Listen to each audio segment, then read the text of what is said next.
बच्चों, आज मैं आपको पतले लेंस द्वारा प्रतिबिंब बनने के नियम तथा लेंस द्वारा वस्तु के प्रतिबिंब किस प्रकार बनते हैं इसके विषय में बताऊंगी। सबसे पहला नियम हम जब लेते हैं तो पहला नियम के लिए ये उत्तल लेंस यहाँ पर दर्शाया गया है। C उत्तल लेंस का प्रकाशिक केंद्र, F लेंस का द्वितीय फोकस बिंदु, F डैश लेंस का प्रथम फोकस बिंदु है। यहाँ पर लेंस की प्रथम फोकस दूरी F डैश, द्वितीय फोकस दूरी F ली गई है।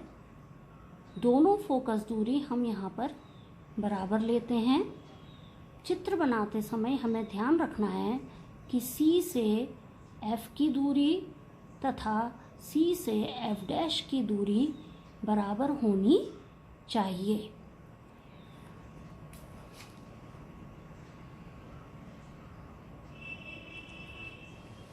चित्र में आप देखिए कि C से F डैश की दूरी 3 सेंटीमीटर है और उसी प्रकार से C से F की दूरी भी 3 सेंटीमीटर है। यह बहुत आवश्यक है, हमें इसका बहुत अधिक ध्यान रखना चाहिए। अब सबसे पहली किरण जो हम ले रहे हैं, वस्तु A B हमने रखी हुई है। यह वस्तु प्रथम फोकस से अनंतता की ओर रखी गई है। इससे जो A बिंदु से किरण निकल रही है, यह किरण वक्रता केंद्र की प्रकाशिक केंद्र की दिशा में जा रही है। प्रकाशिक केंद्र की दिशा में यह किरण आपतित हो रही है, तो यह बिना विचलित हुए इसी दिशा में आगे को अपवर्तित हो जाएगी। दूसरा नियम हम ले रहे हैं, नियम 2। यहाँ पर वस्तु A भी रखी हुई है। A से चलने वाली किरण मुख्य अक्ष के समांतर लेंस पर आपतित हो रही है। यह मुख्य अक्ष है। इस मुख्य अक्ष के समांतर किरण आ रही है और लेंस पर आपतित हो रही है। अपवर्तन के पश्चात यह किरण द्वितीय फोकस की दिशा में आगे बढ़ती जा रही है। तो दूसरा नियम यही है कि यदि कोई किरण किसी वस्तु से मुख्य अक्ष के समांतर आ रही है तो वह लेंस से अपवर्तन के पश्चात द्वितीय फोकस बिंदु से आगे को चले जाएगी। तीसरा नियम, वस्तु A भी लेंस के सम्मुख रखी गई है। तीसरी किरण लेंस पर प्रथम फोकस बिंदु से होते हुए आपतित हो रही है।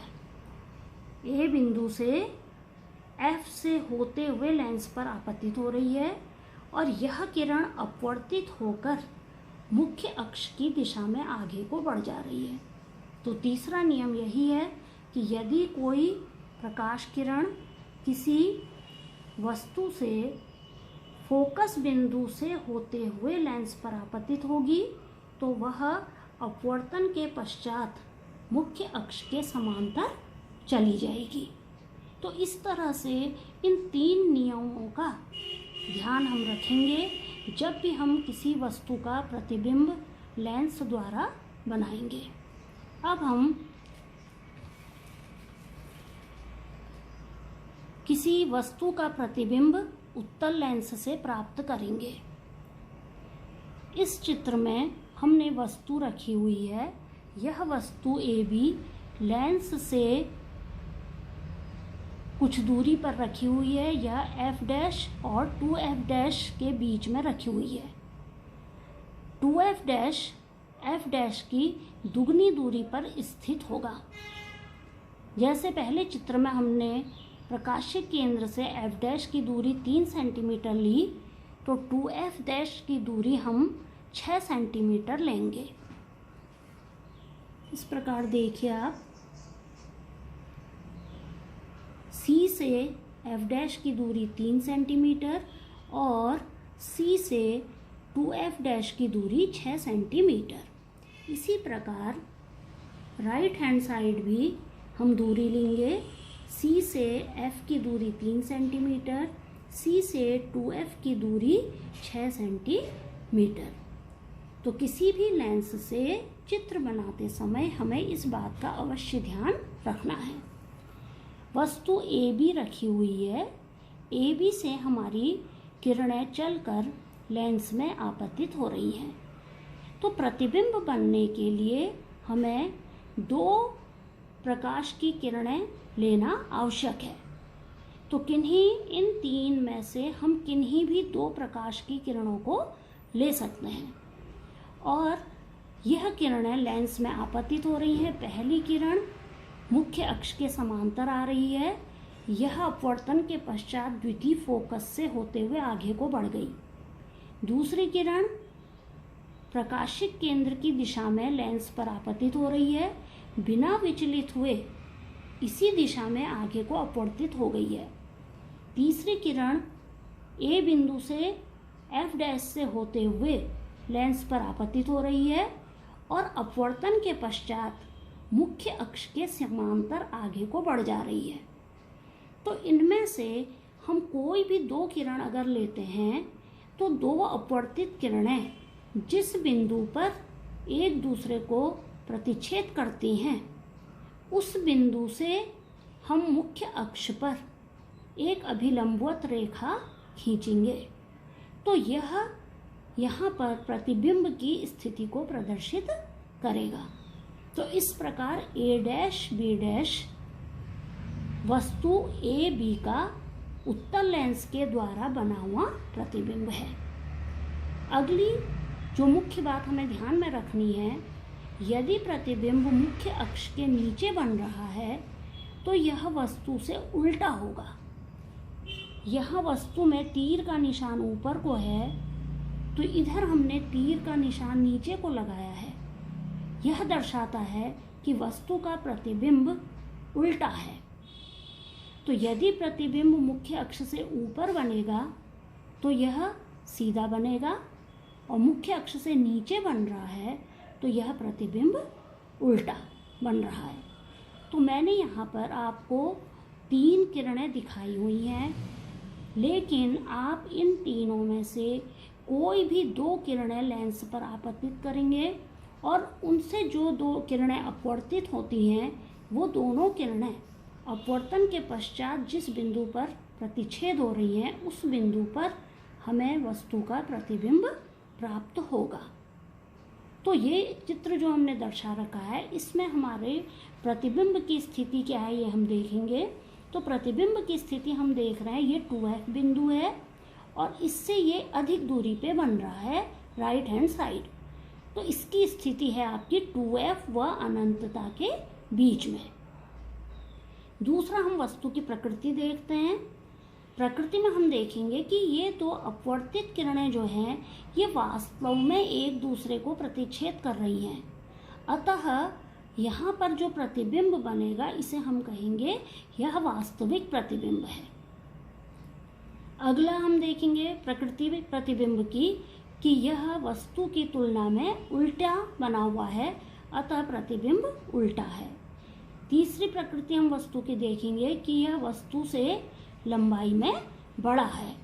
तो इसलिए यहाँ पर अगर हमने वस्तु F' और 2F' के बीच रखी है तो हमें एक वास्तविक उल्टा और वस्तु से बड़ा प्रतिबिंब प्राप्त हो रहा है। इसी प्रकार अगर हम उत्तल लेंस से दूसरे प्रतिबिंब बनाना चाह रहे हैं तो हमने वस्तु को रखा हुआ है प्रकाशिक केंद्र और प्रथम फोकस के बीच में। यह वस्तु है AB। AB से 2 किरणें ली गई हैं। पहली किरण मुख्य अक्ष के समांतर उत्तल लेंस में आपतित हो रही है और अपवर्तन के पश्चात यह द्वितीय फोकस से होते हुए आगे को बढ़ रही है। दूसरी किरण प्रकाशिक केंद्र की दिशा में लेंस पर आपतित हो रही है और बिना अपने मार्ग से विचलित हुए उसी दिशा में आगे को अपवर्तित हो रही है। दो हमारे पास अपवर्तित किरणें हैं। इन दोनों किरणों के बीच की दूरी यदि हम देखें तो प्रारंभ में इनके बीच की दूरी कम है, किंतु जैसे जैसे ये आगे बढ़ते जा रही हैं इनके बीच की दूरी भी बढ़ते जा रही है। तो इस तरह से अगर ये किरण आगे बढ़ते जाएंगी तो ये एक दूसरे को वास्तव में प्रतिच्छेद नहीं करेंगी, क्योंकि इनके मध्य की दूरी बढ़ती जा रही है, दोनों किरणें फैलती जा रही हैं। ऐसी स्थिति में ये वास्तव में एक दूसरे को प्रतिच्छेद नहीं करेंगी। तो हम इन दोनों अपवर्तित किरणों को आभासी रूप से विपरीत दिशा में बढ़ाएंगे। स्केल की सहायता से हम किरण को विपरीत दिशा में पीछे की ओर को बढ़ा रहे हैं। इसे हम बिंदुदार रेखा से दिखा रहे हैं। इसी प्रकार दूसरी अपवर्तित किरण है, इसे भी हम पीछे की ओर को बढ़ा रहे हैं। इसे भी हमने बिंदु रेखा से दर्शाया है, क्योंकि ये वास्तविक किरणें नहीं हैं। और जहाँ पर अब ये दोनों पीछे की ओर बढ़ाई गई किरणें एक दूसरे को प्रतिच्छेद कर रही हैं, उस बिंदु से मुख्य अक्ष पर एक लंब खींचेंगे। यह a dash b dash a b के प्रतिबिंब को प्रदर्शित करेगा। तो यह प्रतिबिंब मुख्य अक्ष के ऊपर बन रहा है, यह प्रतिबिंब सीधा बनेगा। तो इस प्रकार इस दूसरी स्थिति में जो प्रतिबिंब की स्थिति है वह है f डैश व 2f डैश के बीच में, और इसकी जो प्रकृति है यह आभासी है। क्यों है आभासी? क्योंकि दोनों अपवर्तित किरणें वास्तव में एक दूसरे को प्रतिच्छेद नहीं कर रही हैं। आभासी रूप से पीछे को बढ़ाने पर ये एक दूसरे को प्रतिच्छेद कर रही हैं। इसलिए यहाँ पर जो प्रतिबिंब हमें प्राप्त हो रहा है वह आभासी प्रतिबिंब प्राप्त हो रहा है। वस्तु का प्रतिबिंब मुख्य अक्ष के ऊपर बना हुआ है, यह सीधा प्रतिबिंब है और वस्तु से बड़ा है। तो इस तरह से उत्तल लेंस से अगर हम वस्तु को भिन्न भिन्न दूरियों में रखते हैं तो हमें प्रतिबिंब की अलग अलग स्थितियां प्राप्त होती हैं तथा प्रतिबिंब की प्रकृति भी बदलती जाती है। इसी प्रकार हम लेंस को भिन्न भिन्न वस्तु को लेंस के सम्मुख भिन्न भिन्न 6 स्थितियों में रखकर प्रतिबिंब प्राप्त कर सकते हैं। 2 स्थितियां यहाँ पर आपकी दर्शाई गई हैं। इसी प्रकार से हम वस्तु को प्रथम फोकस पर रख सकते हैं। तीसरी स्थिति वस्तु को 2f डैश पर रख सकते हैं, या इसकी चौथी स्थिति वस्तु को 2f डैश और अनंत के बीच में रखेंगे, यह वस्तु की 5वीं स्थिति है। और वस्तु को अनंतता पर रखेंगे, यह वस्तु की 6ठी स्थिति। तो हर स्थिति पे हम वस्तु के भिन्न भिन्न प्रतिबिंब प्राप्त कर सकते हैं।